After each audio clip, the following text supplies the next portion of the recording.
How can I list the contents of a directory in Python?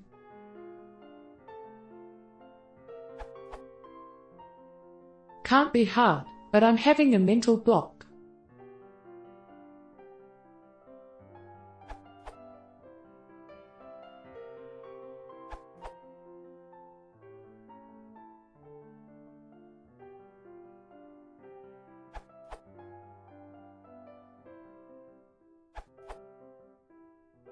One way?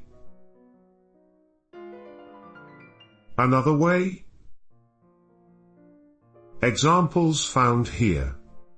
The glob.glob method above will not list hidden files.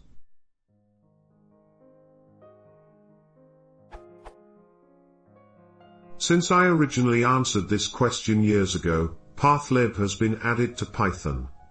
My preferred way to list a directory now usually involves the itidea method on path objects.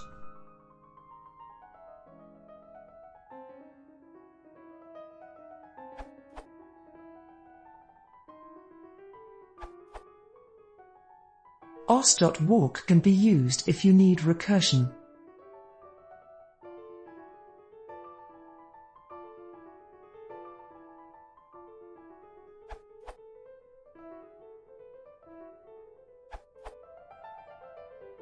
glob.glob or os.listitor will do it.